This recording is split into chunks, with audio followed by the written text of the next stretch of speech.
გამარჯობა, ეთერშია დღის ამბები 2-ზე, მე ვარ ჟურნალისტი დიანა ტრაპაიძე. ოზურგეთში დაბალაითურთან შერეული ტიპის ტყეში გაჩენილი ხანძრის ლიკვიდირებაში შინაგან საქმეთა სამინისტროს სასაზღვრო პოლიციის ვეთფრენი ჩაერთო. ეს არის ინფორმაცია, რომელსაც საგანგებო სიტუაციების მართვის სამსახური ავრცელებს. იწვის ბუჩქნარი, ხმელი ბალახი და ხეები. წინასწარი ინფორმაციით დამწვარია 20 ჰექტარი ფართობი ხანძრის გავრცელების საფრთხე არ არსებობს. ცეცხლის ქრობის პროცესში ჩართულია სახანძრო სამაშველო ტექნიკა და ცოცხალი ძალა. შინაგან საქმეთა სამინისტრომ დაიწყო გამოძიება, რაც ცეცხლთან გაუფრთხილებელი მოპყრობით ნივთის დაზიანებას ან განადგურებას გულისხმობს.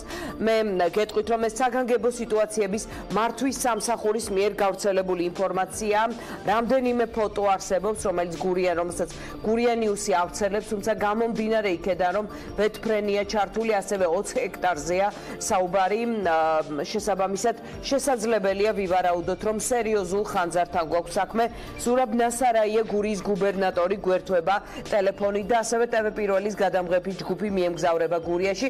ბატონ ზურაბ, იქნებ მოგვაწოდოთ ინფორმაცია ახლა კონკრეტულად რა ხდება, რა ტიპის ეს თქვათ ხანძართან გვაქვს საქმე, რა სერიოზულად არის თუ არა საქმე? მოგესალმებით, მინდა გითხრათ, რომ 20 ჰექტარამდე ტერიტორია გაანადგურა ხანძარმა. მოსახლეობა ხაზი გაუსვა იმას, რომ მოსახლეობა ახლომახლო არ მდებარეობდა შესაბამისად საიშრება დასახლების პუნქტებს არ ემუქრებათ. იმის გამო, რომ თაგორიან მიდამოებში მიმდინარეობს ხანძარი, ყველა ტექნიკა, რომელიც არის ადგილზე გამოყენებულია, თუმცა მანქანებს საშუალება არ ეძლევა იმის, რომ მიუდგნენ ამ მთის ფერდობებს, ამიტომ იმისათვის, რომ შესაბამისად ხანძრის გავრცელების ახალი კერები არ წარმოიქმნას, გამოვიძახეთ დამატებითი ძალა. ჩვენ კოორდინაციაში ვართ საქართველოს საგანგებო სიტუაციების მართვის სამსახურთან. ანუ რთული რელიეფია ამ წუთებში აკრობენ თუ რა ხდება? აი გითხარით კონკრეტულად. ეს კრობის პროცესი, ნაწილი ფერდობებზე არის ცეცხლი, თუმცა ლოკალიზებულია და როგორც ცოცხალი ძალა, ასევე ტექნიკა მუშაობს იმისთვის, რომ ცეცხლი იქნას საბოლოოდ ჩაკრობილი. რა ტიპის ეს თქვათ, რა იწვის, რომ გითხრათ, რაღაც სამეურნეო მიწები თუ ტყე თუ როგორ? სხვადასხვა ტიპის შერეული ტყე არის, როგორც ფოთლოვანი, ასე წიწვოვანი, თუმცა ხანძრის საწვისი იწყება სამეურნეო ტიპის ფართობებიდან. ამ წუთში შესაბამისი სამსახურები შინაგან საქმეთა სამინისტროში მუშაობენ და სავარაუდოდ მიზეზი დადგინდება და გვეწოდინება თუ რამ გამოიწვია მასიური ხანძარი. ჩვენ ვახსენეთ, ასევე თქვენ ახსენეთ, რომ ვეთფრენი მონაწილეობს, ასევე მეხანძრეებიც, ხომ უშუალოდ მაშველებიც მონაწილეობენ. ჩართული არის როგორც ოზურგეთის სახანძრო სამაშველო სამსახურის მთლიანი შემადგენლობა, ასევე ლანჩხუთის და დახმარებისთვის შემოგვერთა აჭარის სახანძრო სამაშველო სამსახური. აი როდიდან არის ეს ხანძარი, იმიტომ რომ მოასწრეს თუ არა, თქვენ თქვით რომ ბათუმიდან მოიშველიეთ მაშველებით.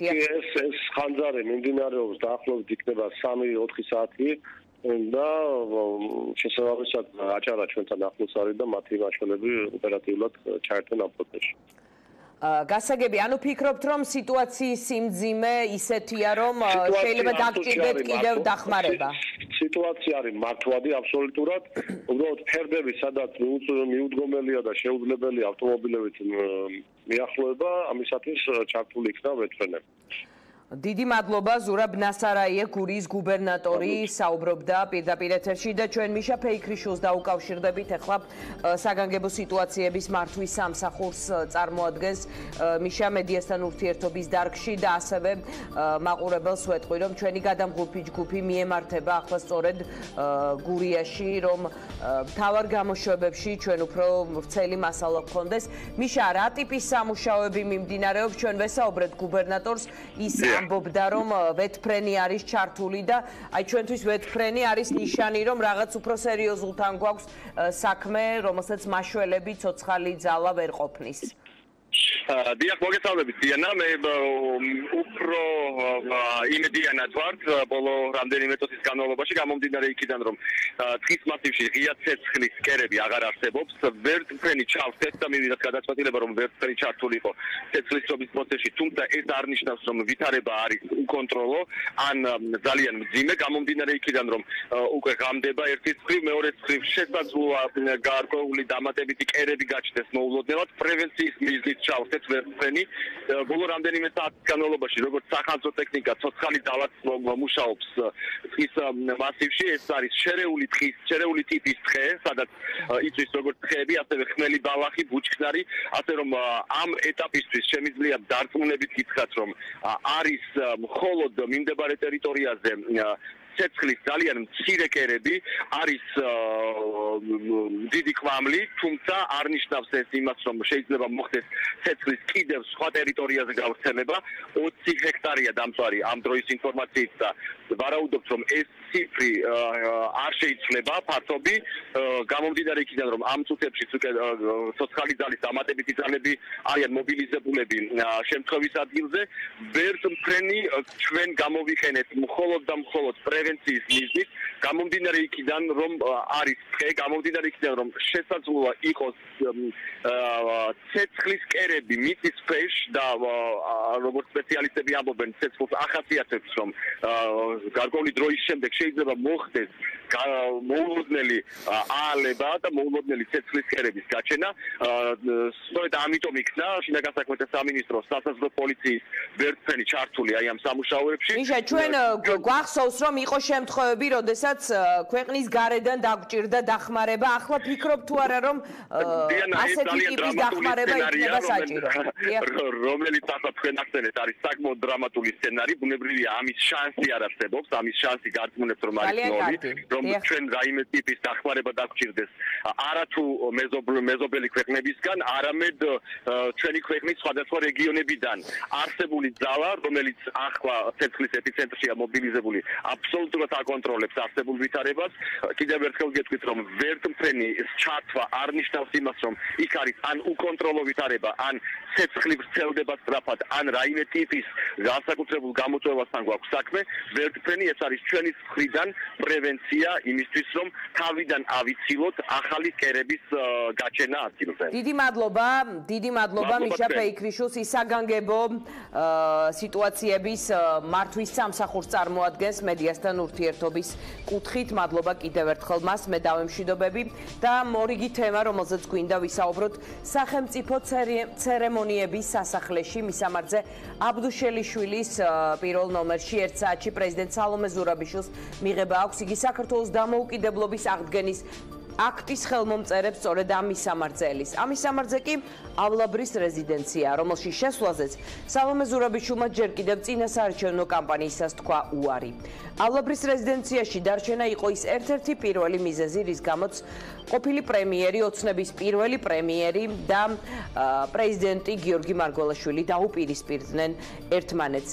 დღეს გაირკვა, რომ მას შემდეგ, რაც ავლაბრის საპრეზიდენტო რეზიდენციას სახელი შეეცვალა, იქ შესვლის პრობლემა აღარც სალომე ზურაბიშვილს აქვს. სახელის შეცვლის შესახებ გადაწყვეტილებაც დღეს გასაჯაროვდა.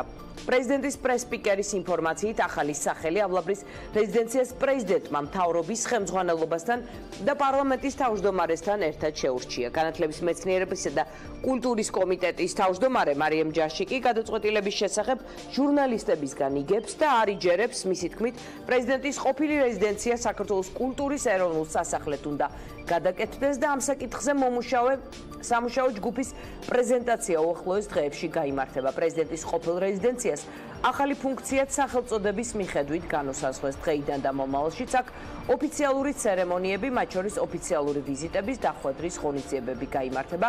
პარლამენტის თავმჯდომარე ამბობს, რომ კონცეფცია ჯერ კიდევ მუშავდება. ცერემონიები იქნება ყოფილი საპრეზიდენტო სასახლის, მხოლოდ ერთ-ერთი ფუნქცია, მთავარი ფუნქცია იქნება ხალხის მომსახურება, განმარტა პარლამენტის თავმჯდომარე. თავმჯდომარემ ირაკლი კობახიძე მავლაბრის რეზიდენციის ფუნქციური დანიშნულება ასე ახსნა. ეს სასახლე აშენებულია ხალხისთვის წართმეული ფულით და ჩვენი ამოცანა რომ სასახლე დავუბრუნოთ ხალხს და შესაბამისად ამ სულისკვეთების გათვალისწინებით იქნება მინიჭებული ახალი ფუნქცია, აი ცერემონიალური ფუნქცია, ცერემონიის სასახლე რამდენად შეასრულებს იმ მისიას, რაზეც საუბრობს კობახიძე, არ ვიცით. ივანიშვილის და მისი გუნდის ლოგიკა ის იყო სწორედ რომ ავლაბრის სასახლის შენახვაზე ბევრი ფული იხარჯებოდა. ახლა ორი სასახლე უნდა შევინახოთ, კითხვა აქვს ოპოზიციაში. ევროპული საქართველოს წევრები ამბობენ რომ ჯერ კიდევ არ არის გვიან თუ სალომე ზურაბიშვილი გადაიფიქრებს და შევა სასახლეში. თუ იქ საცერემონიო ცენტრი განთავსდება, იგი პრობლემას ვერ ხედავს, თუმცა უჩნდება ერთი კითხვა. ივანიშვილის და გუნდის ლოგიკა ხომ ის იყო რომ ავლაბრის სასახლის შენახვაზე სწორედ ბევრი ფული იხარჯებოდა, ახლა ორი სასახლე უნდა შევინახოთ. ერთი ათონელზე და მეორე ავლაბარზე კითხულობს სერგი კაპანაძე. ლოგიკური იქნებოდა რომ პრეზიდენტის სასახლე ყოფილიყო ავლაბარში და ათონელის სხვა მიზნებისთვის ყოფილიყო გამოყენებული. ეს არის ოპოზიციის განმარტება. მოკეთ ფაქტია რომ არ გვინდა ეს სისხლიანი სასახლეო, ამბობდნენ ოცნების ლიდერები და ცერემონიული ფუნქციით მისი გამოყენება რაღაც იმ დაგვარის გაგრძელებას ნიშნავს. თან პარალელურად იქ ბევრი კვადრატული მეტრებია და დიდი ფული ჯდება მისი შენახვა. ახლა გამოდის რომ რაღაც ორი სასახლე იქნება, ერთი სამუშაო და ერთი ცერემონიული მიღებებისთვის, სადაც გავიმეორებ რომ 1 საათში, უფრო ცოტა ხანში, ვიდრე 1 საათი ელოდებიან სტუმრებს. ქეთევან გრიგორაშვილი მუშაობს ახლა ავლაბრის სასახლეში, რომელიც თავისი ფუნქციით, ან ახალი ფუნქციით დღეს პირველად გაიხსნა მედიისთვის, მას შემდეგ რაც ის მარგველაშვილმა დატოვა. ქეთევან, გისმენთ. ავლაბრის ერთი რეზიდენცია და ორი სახელი. დიანა, როგორც ირკვევა, მთავარი ნაწილი, სადაც მაღალი დონის სტუმრების მიღება იქნება შესაძლებელი, მას უკვე განესაზღვრა სახელი და ეს იქნება სახელმწიფო ცერემონიების სასახლე. ეს გადაწყვეტილება, როგორც უკვე აღნიშნე, მიიღო საქართველოს პრეზიდენტმა სალომე ზურაბიშვილმა, პრემიერ-მინისტრ მამუკა ბახტაძესთან და ირაკლი კობახიძესთან ერთად, თუმცა მეორე ნაწილი, უკვე ადმინისტრაციის ნაწილი, იქნება სახელწოდებით როგორც საქართველოს კულტურის სასახლე. ამ საკითხთან დაკავშირებით უკვე იმსჯელეს და მიიღეს გადაწყვეტილება პარლამენტარებმა, უმრავლესობის წევრებმა იმ ჯგუფთან ერთად, რომელიც პარლამენტში იყო შექმნილი და გაუგებრობა სწორედ დაიწყო დღეს დილით, მას შემდეგ რაც საქართველოს პრეზიდენტის ადმინისტრაციამ გაავრცელა მედიისთვის ანონსი, რომ აბდუშელიშვილის ქუჩის პირველ ნომერში იყო ჩანიშნული პრეზიდენტის მიღება და ეს სასახლე მოხსენიებული იყო სწორედ როგორც სახელმწიფო ცერემონიების სასახლე. ამის შემდეგ უკვე მართველი გუნდის წევრებთან გადავამოწმეთ ეს ინფორმაცია, თუ რამდენად შეესაბამებოდა რეალობას, რომ უკვე მიიღეს გადაწყვეტილება და ნამდვილად შეიცვალა პრეზიდენტის ყოფილმა სასახლემ სახელწოდება და მარიამ ჯაშმა კატეგორიულად უარყო ეს ინფორმაცია, დეზინფორმაციაც კი უწოდა და მედიის წარმომადგენლებს განგვიმარტა, რომ პრეზიდენტის უკეთრად საქართველოს კულტურის სასახლით იქნებოდა ცნობილი პრეზიდენტის უკვე ყოფილი სასახლე. ამის შემდეგ უკვე ლაშა ჟვანიამ გააკეთა კონკრეტული განმარტებები ამ საკითხთან დაკავშირებით და გითხრა ის, რაც დასაწყისში გითხარით, რომ ორ ნაწილად იქნება გაყოფილი ეს შენობა. ასე რომ ჯერჯერობით კონკრეტულად ყვა უცნობია საკითხი იმასთან დაკავშირებით, თუ რამდენად შეიძლება გამოიწვიოს დაპირისპირება ამ საკითხმა და რატომ არ იყო ინფორმირებული მართველი გუნდი იმ საკითხთან დაკავშირებით, რომ ნამდვილად დაერქვა უკვე პრეზიდენტის ყოფილ სასახლეს სახელმწიფო ცერემონიების სასახლე. აბსოლუტურად არ შეესაბამება სინამდვილეს აღნიშნული სახელწოდება. ჩვენ უახლოეს დღეებში გეგმავთ, რომ მოხდება პრეზენტაცია იმ რეკომენდაციის, რომელიც არის შემუშავებული საქართველოს პარლამენტის უმრავლესობის ფორმატში შექმნილი ჯგუფის. ჩვენი მთავარი მიზანი გახავთ, რომ გიგა ბათიაშვილის თავად პროექტის ავტორის და არქიტექტორის იდეა, რომელიც გახდათ საქართველოს კულტურის სასახლე, სწორედ ამ იდეისკენ, ასე ვთქვათ, ამ იდეის აღდგენაზე არის საუბარი. ეს უნდა გახდეს საქართველოს კულტურის მთავარი სავიზიტო ბარათი. ვერ უარყოფდა პარლამენტი ამ ინფორმაციას, შეუძლებელია რომ პარლამენტმა უარყოს ეს ინფორმაცია, იმიტომ რომ ყველანი შეთანხმებულები არიან იმასთან, როგორც საკანონმდებლო, ისე აღმასრულებელი ხელისუფლება და ასევე პრეზიდენტი იმასთან დაკავშირებით, რომ ძირითადი ნაწილი უნდა იქნეს გამოყენებული უმაღლესი და მაღალი სტუმრების, ასევე სახელმწიფო ღონისძიებების. არ ვიცი, რას გიდასტურებ და რას არ გიდასტურებ ჩემი მეგობარი ქალბატონი მარიამ ჯაში, მაგრამ მე შემიძლია დაგიდასტუროთ, რომ შეთანხმება პრეზიდენტსა და პრემიერ-მინისტრს შორის დასახელებასთან დაკავშირებით გახლავთ სახელმწიფო ცერემონიების სასახლე. სამარცხვინო და ერთდროულად სასაცილო იყო ეს რაღაცა ჯვაროსნული ლაშქრობა იმ სიმბოლოების მიმართ, რომელიც დაკავშირებული იყო მათი აზრით წინა ხელისუფლებასთან და რეალურად ეს იყო სახელმწიფო ინსტიტუტების სიმბოლო, არა სააკაშვილის სასახლე, არამედ საქართველოს პრეზიდენტის სასახლე. ის რომ ეხლა ამ თავის აბსოლუტურად სულელურ და სამარცხვინო საკითხშიც ორმაგი სტანდარტი აქვს და ამაშიც არ არიან თანმიმდევრულები, ეს კიდე ერთი ნიშანია ივანიშვილის გუნდის და მათი არაგულწრფელობის და ფარისეულობის. სალომე ზურაბიშვილი რამდენიმე წუთში მიიღებს სტუმრებს იმ შენობაში, რომელზეც უარი მან გაპრეზიდენტებამდე თქვა. მისმა ადმინისტრაციის ხელმძღვანელმა ლაშა ჟვანიამ დღეს ეს გადაწყვეტილება ასე ახსნა, რომ ათონელზე მიმდინარეობს სარემონტო სამუშაოები, თუმცა დასძინა ისიც, რომ 150 კაცის მიღებას ათონელის სასახლე ნამდვილად ვერ შეძლებს, ასე რომ სავარაუდოდ სწორედ აქ გაიმართება მიღებების, დიდი მიღებები, რომელსაც დაგეგმავს საქართველოს პრეზიდენტი. დიდი მადლობა ქეთევან გრიგორაშვილს, რომელიც დაესწრება სახელმწიფო ცერემონიების სასახლეში პრეზიდენტის შეხვედრას იმ ადამიანებთან, რომლებმაც დამოუკიდებლობის აქტს მოაწერეს ხელი. აკაკი ბობოხიძე ევროპული საქართველოდან არის ჩვენი სტუმარი.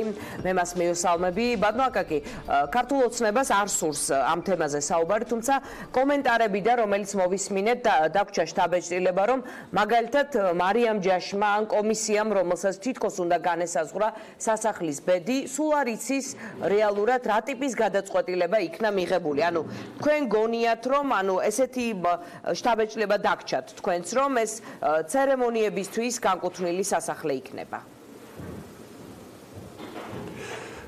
იცით რა, სამწუხაროდ მგონია რომ ყველაფერს განსაზღვრავს არ მინდოდა ეს მძიმე სიტყვა მეხმარა, მაგრამ აი ივანიშვილის ავადმყოფიური დამოკიდებულება საგნების მიმართ. სამწუხაროდ ისინი დღემდე ყოველ შემთხვევაში პრეზიდენტის სასახლეს აღიქვამდნენ არა როგორც საქართველოს პრეზიდენტის სასახლეს, არამედ პიროვნულობმაში მიხეილ სააკაშვილთან მას აღიქვამდნენ როგორც მიხეილ სააკაშვილის სასახლეს და აქაც ჩანს მათი არათანმიმდევრული და ასე ვთქვათ ავადმყოფური პირდაპირ ვიმეორებ შეხედულების შედეგი, როდესაც დღეს ფაქტიურად მივიღეთ, რომ პრეზიდენტს აქვს ორი სასახლე და გავიგე ფუნქციის გარეშე შენობა უბრალოდ ვერ დარჩება და არ უნდა დარჩეს და ასეთ შემთხვევაში უბრალოდ არ მესმის რატომ არ შეიძლება ეს სასახლე ერთდროულად იყოს იმ ფუნქციის მატარებელი, რასაც თურმე აპირებენ და ამავე დროს მასში იყოს პრეზიდენტის ადმინისტრაცია განთავსებული. თუ გამომდინარე იქედან, რომ პრეზიდენტის ადმინისტრაცია მნიშვნელოვნად შეიკრეცა, ამოდენა შენობა არ ჭირდება, შეიძლება ამ სასახლეში გადავიდეს, თქვათ, ასევე საგარეო საქმეთა სამინისტროს გარკვეული შემადგენლობა. ერთი სიტყვით, ჩვენ არ ვართ იმ ფუფუნებაში, რომ აი ესე უამრავი შენობა დიფერენცირებული ფუნქციებით გქონდეს. პირიქით, რაც შეიძლება ნაკლები შენობა და მეტი ფუნქციით, მეტი დატვირთვით უნდა მუშაობდეს და ჩვენ სამწუხაროდ სწორედ იმის გამო, რომ ბიძინა ივანიშვილს აქვს მისი პიროვნული რაღაც ბრძოლა და პოლიტიკა დაყავს.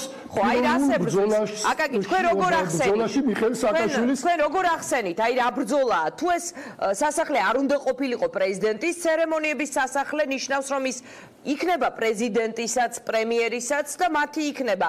ანუ ქვეყნის მთავარი პირების, პოლიტიკური თანამდებობის პირების ცერემონიული მიზნებისთვის. აი თუ კვადრატული მეტრი ავლაბრის დიდი იყო პრეზიდენტისთვის, თუ იქ ბევრი ხარჯი მიდიოდა, ეხლა მართლა გამოდის, რომ ორი სასახლეა. სხვათა შორის მე როგორც მოქალაქეს ძალიან გამიხარდა, რომ ჩემი სუბიექტური პოზიცია ასეთი, რომ ცერემონიებისთვის რაღაც ესეთი ფუნქციისთვის იქნება გამოყენებული ეს სასახლე, მაგრამ ეს წინააღმდეგობაში მოდის მათივე განცხადებებთან და რიტორიკასთან.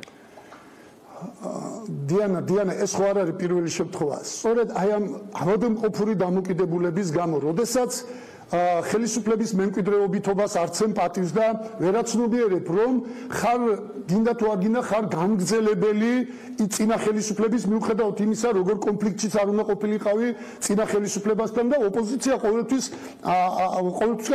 არ არის წინა ხელისუფლების ნაწილი, ხო? ოპოზიცია არის ახალი ხელისუფლება, მაგრამ მემკვიდრეობითობა ხდება ინსტიტუტების განცობადობა. არ შეიძლება რომ ყოველ ახალ ჯერზე, როდესაც იმარჯვებს ოპოზიცია, ინსტიტუტების წინააღმდეგი ბრძოდნენ. ეს ხო არ არის მხოლოდ პრეზიდენტის სასახლესთან დამოკიდებულება. აი ახლა მოდი მარტივ მაგალითებს გაგახსენებთ. აი ინფრასტრუქტურული პროექტების მიმართ. დიდხანს გააჩერეს, თქვათ, დავით აღმაშენებლის გამზირის მეორე ნაწილის რეაბილიტაცია. თუმცა, სწორედ იმის გამო, რომ სწორი იყო გეგმა, მაინც მოუწიათ და მივიდნენ ბოლომდე.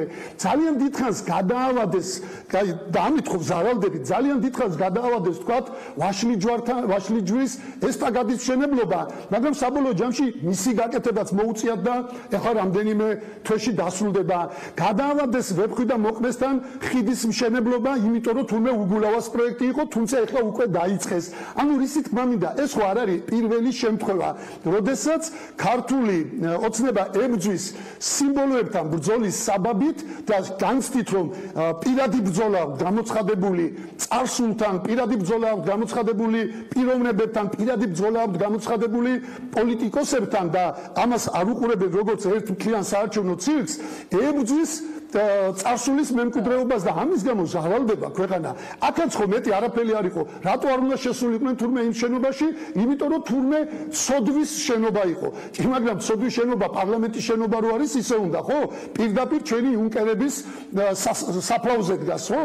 და დგას ეკლესიის ნანგრევებზე. ესე სიმბოლიზმით, სიმბოლური მიდგომებით განხილვა, როგორ შეიძლება სახელმწიფო ინსტიტუტების. ის არის პრეზიდენტის სასახლე. თან რაც ყველაზე უფრო მთავარია დიანა, თავისი ნიშნულობით, თავისი ადგილი, თავისი არქიტექტურით ის არის დომინანტი.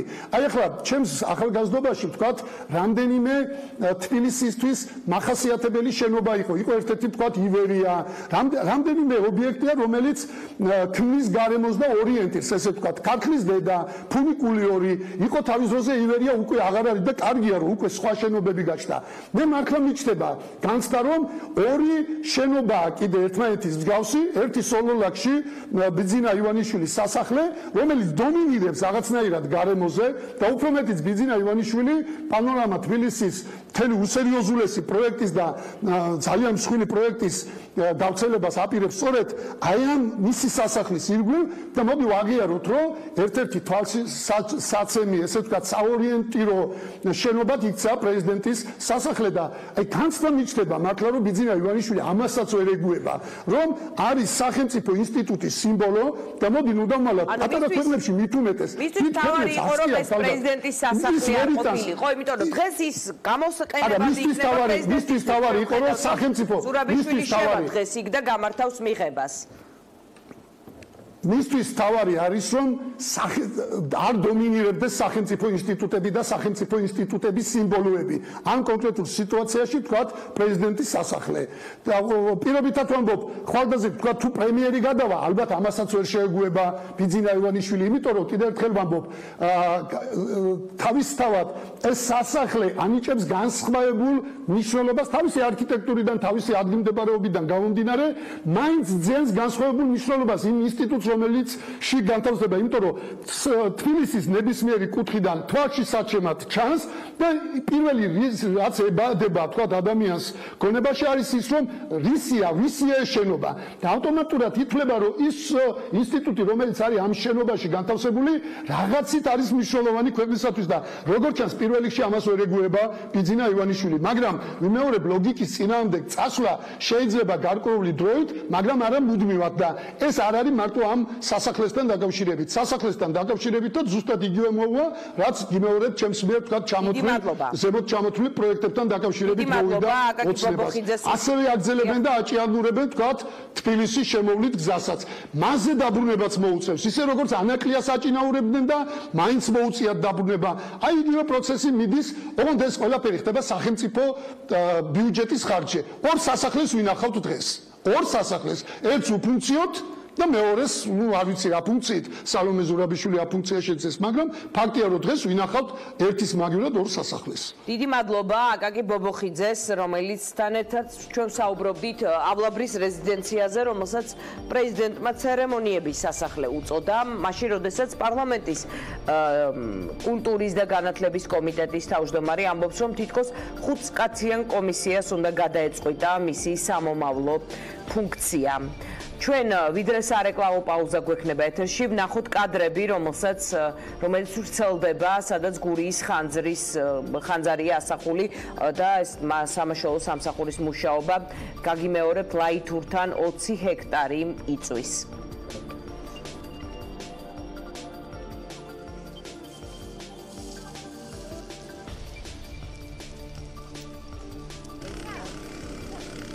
რელიეფის გამო ასევე ბეთფრენია ჩართული სამუშაოებში და მოკლედ კიდევ დამატებითი ძალების გამოძახება არ არის საჭირო ამ ეტაპზეო გვითხრეს მუშაობა გრძელდება ახლა 5 საათი სრულდება მალე დაღამებამდე მოესწრება თუ არა ამ ხანძრის ჩაქრობა არ ვიცით ეს პირველი კადრებია რომელიც ვრცელდება და ასახავს ლაითურში ხანძარს გურიის ტელევიზიამ მოგვაწოდა ის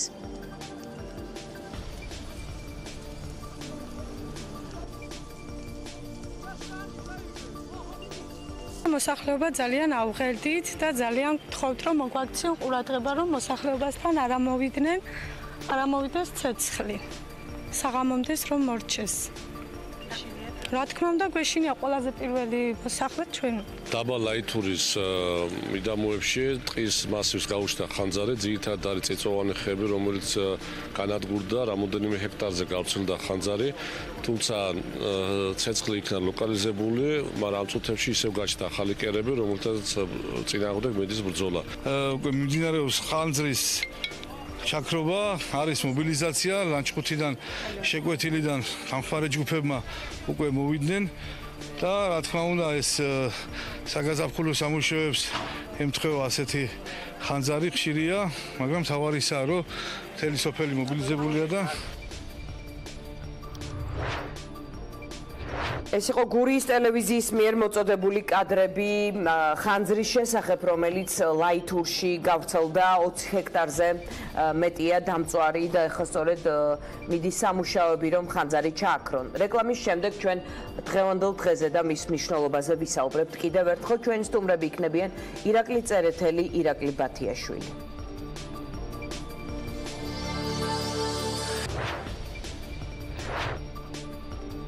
დავბრუნდით პირდაპირ ეთერში. 9 აპრილიდან 30 წელი გავიდა. ეს დღე გარკვეულწილად არის საქართველოს დამოუკიდებლობის ათვლის წერტილი. ის ბევრი ჩვენგანისთვის არის ცოცხალი მეხსიერების ნაწილი, თუმცა მათთვის, ვინც 99 წლის შემდეგ დაიბადა, მხოლოდ ისტორიული ფაქტი. 9 აპრილი არის ორი მნიშვნელოვანი თარიღით დატვირთული დღე. ეს არის 99 წლის 9 აპრილი და 91 წლის 9 აპრილი. ძალიან მოკლედ რა მოხდა 30 წლის წინ. 2550 ჯარისკაცი, 6 ჯავშან ტრანსპორტიორი, 8 საბრძოლო მანქანა მშვიდობიანი მიტინგის წინააღმდეგ. 99 წლის 9 აპრილს ღამის 4 საათზე საბჭოთა კავშირის ჯარმა ხუთავი აირის და ნიჩბების გამოყენებით დაარბია რუსთაველის გამზირზე მიმდინარე მშვიდობიანი საპროტესტო აქცია. 21 ადამიანი დაიღუპა, მათ შორის 16 ადგილზე გარდაიცვალა. 4 მოგვიანებით საავადმყოფოში, 1 გია ქარსალაძე კი კომენდანტის საათის გამოცხადების შემდეგ ცეცხლსასროლი იარაღით იქნა მოკლული. ასობით ადამიანი დაჭრეს და დაასახიჩრეს, ათასობით კი მოიწამლა. ეს არის ძალიან მოკლედ იმ მნიშვნელოვანი თარიღის შესახებ, რომელსაც 30 წელი შეუსრულდა.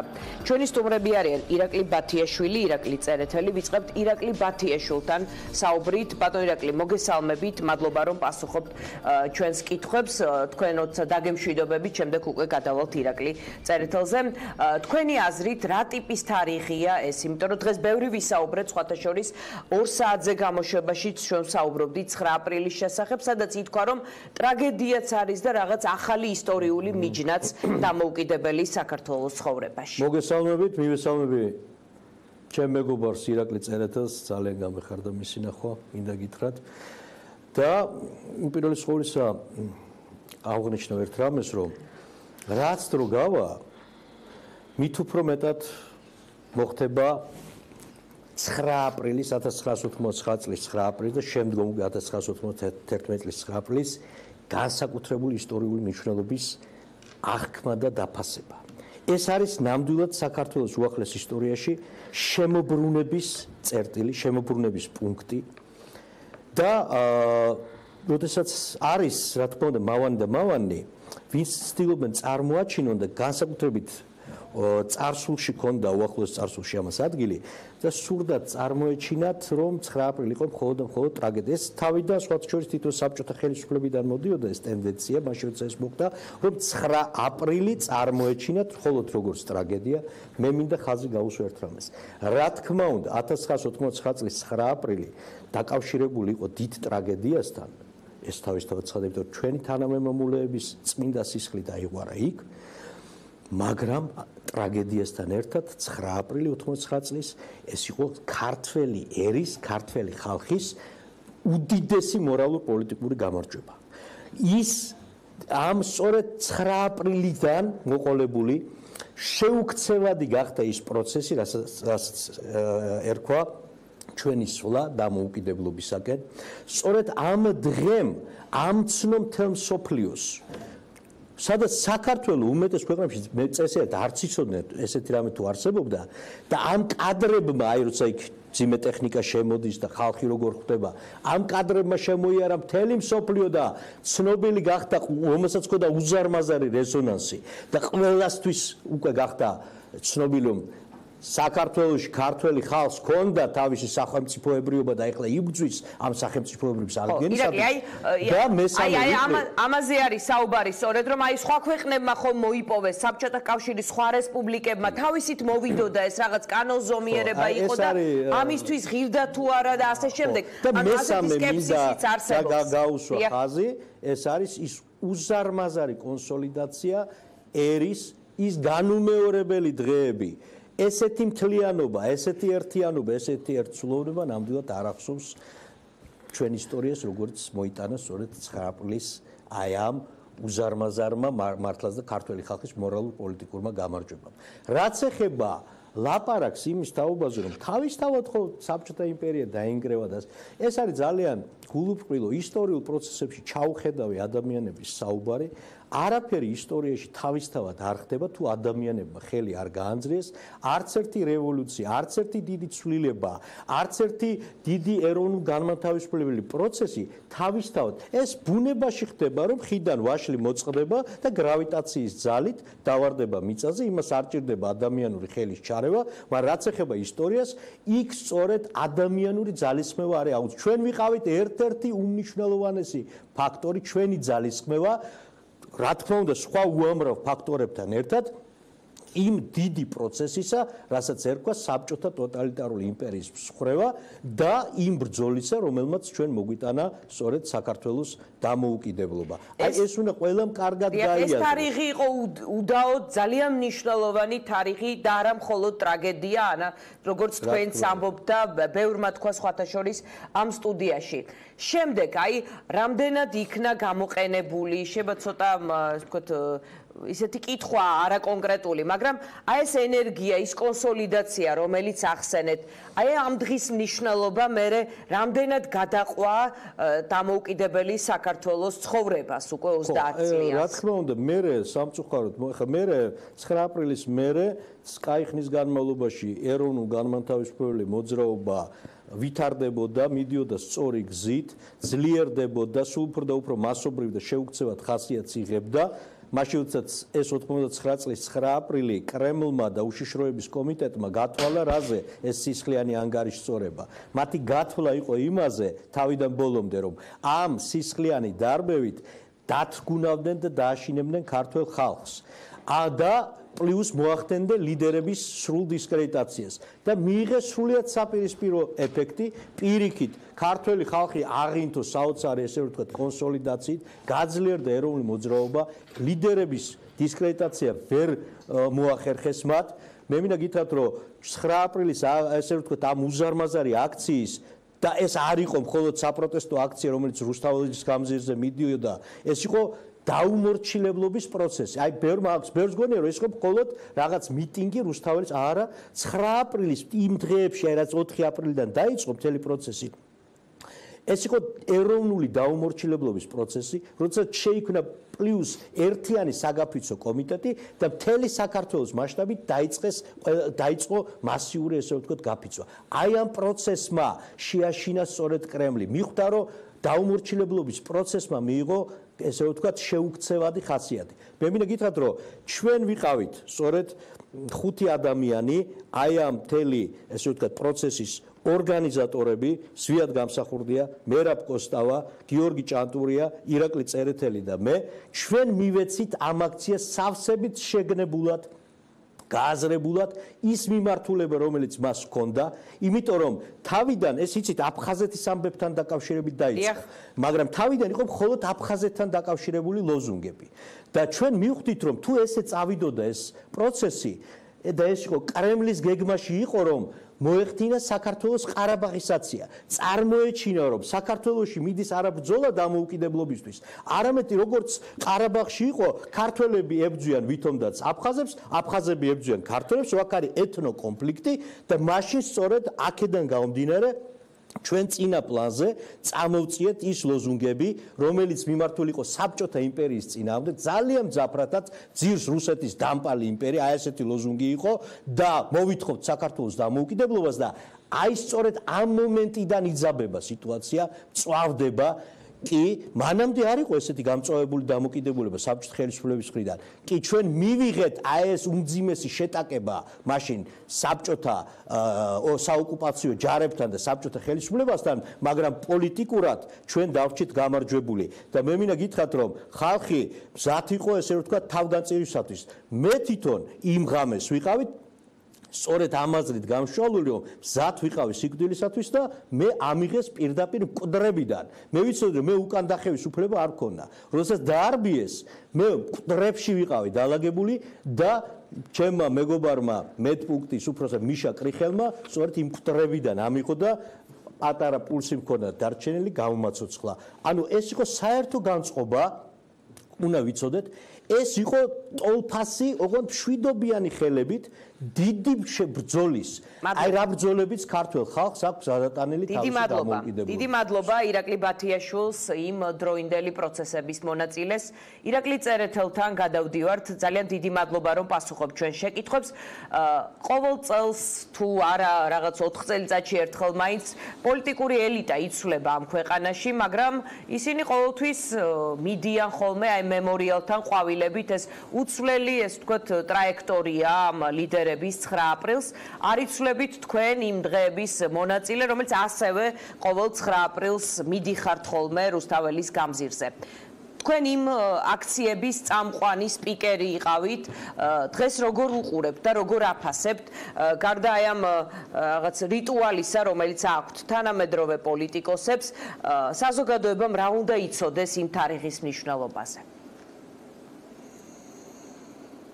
უბრალოდ მოგესალმებით, მინდა მივესალმოთ ჩემს ძველ მეგობარს და აბსავარია ჩემს გისეულ თანამებრძოლს ეროვნულ მოძრაობაში ბატონ ირაკლი ბათიაშვილს და დღეს ახლა მე ყურადღებით უსმენდი ირაკლის წეულ შეფასებებს და ირაკლიმ დღეს კიდევ ერთხელ დაამტკიცა, რომ ის ნამდვილად იყო ეროვნული მოძრაობის გისეული და შესანიშნავი ლიდერი 9 აპრილის შეფასებაში აი რაც თქვა სიტყვა სიტყვით ვეთანხმები ვიზიარებდა ეს არის ჩვენი საერთო პოზიცია და მიხარია რომ ეს პოზიცია არ იცვლება მიუხედავად იმისა რომ 9 აპრილის შემდეგ სიტუაცია შეიცვალა ალბათ საქართველოში არამედ მსოფლიოში ეხლა რა უნდა იცოდეს ქართველებმა საერთოდ უნდა იცოდეს თავისი ერის ისტორია ქვეყნის ისტორია და უნდა იცოდეს ის თიჯე ჩამოსათვლელი უდიდესი მოვლენები რომელმაც თავის დროზე გადამწყვეტი მნიშვნელობა შეიტანეს ეპოქალური და ისტორიული მნიშვნელობის ცვლილებებში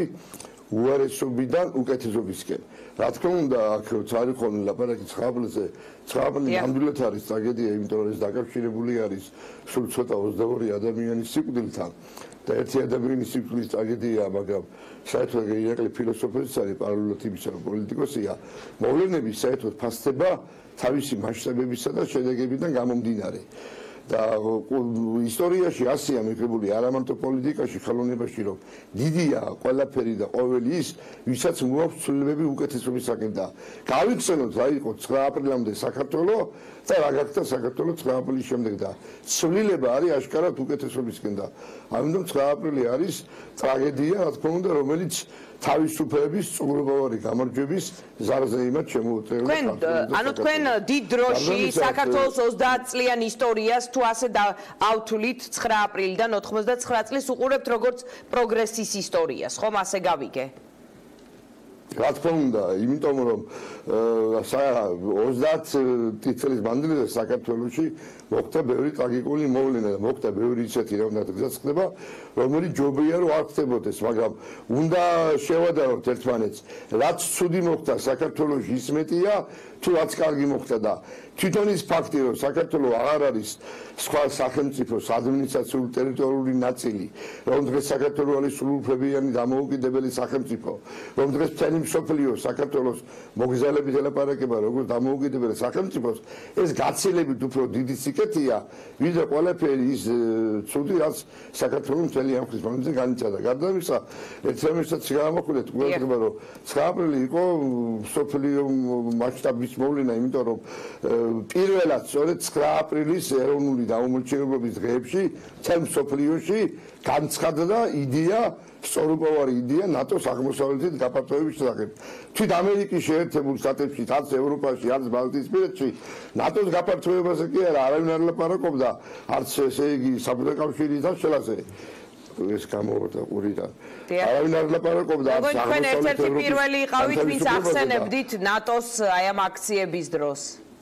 რა თქმა უნდა, არა ეს განცხადა ყველაფერი იმ დღეებში და აი ეს უნდა იცოდეს ქართველმა ერმა რომ 9 აპრილმა და არა მარტო 9 აპრილი, ხა 9 აპრილი არ შეიძლება კონტექსტზე ნამოგლიჯად გამიხილოთ, როცა ლაპარაკია 9 აპრილზე იულისწყლე ეროვნული მოძრაობა და საქართველო იმ თეთრს უნდა იამაყოს ქართველმა ერმა, რომ აი თქვენ ვახდენეთ სხვა ერებმა მოიპოვესო თავისუფლებაო ყოველგვარი ტკივილების გარეშე, იმათვე არაფერი არ მოიპოვეს ჩვენს ხარჯზე 9 აპრილის დამტკრეული სისხლის ხარჯზე ქართველი და გმირი ლიტველიერის ბრძოლის ხარჯზე აი დანარჩენმა მე მათ ერებსაც ავუწევდებ საბჭოთა კონგლომერატებმა მოიპოვეს დამოუკიდებლობა და ჩვენ როგორც პრომეთეუსმა ცივილიზებულ კაცობრიობას მოუტანა ცეცხლი და ცეცხლის სახით სიანთლე და სიტყვა დღევანდელმა ქართველმა ერმა და ახალგაზრდმა უნდა იმამაყოს იმიტომ ქართველმა ერმა და საქართველოს ეროვნულ მოძრაობამ არა მარტო საკუთარ თავს და ქვეყანას საბჭოთა იმპერიის ერებს რა თქმა უნდა ბალტიისპირეთთან ერთად მოუტანა თავისუფლება და ეს დიდი სიკეთეა. ანუ ირაკლი, თქვენთვის პერსონალურად მთავარი ეს თქვათ ან ხატსურათი, ან პერსონა, ან ამბავი, რომელიც იმ დღეებს უკავშირდება, რომლითაც ის დღეები თქვენს პირად მეხსიერებაში შევიდა. თუ შეგიძლიათ ასეთი რამ გაიხსენოთ. აი როცა 9 აპრილს ახსენებენ თქვენთვის რა? ძალიან დიდი დუღილის პროცესი იყო, ყველა დღე ყოველი წუთი იყო ძალიან ბევრი მაქვს მასე გასახსენებელი, ამას ქალბატონო დიანა არ ეყოფა თქვენი გადაცემის ეთერი.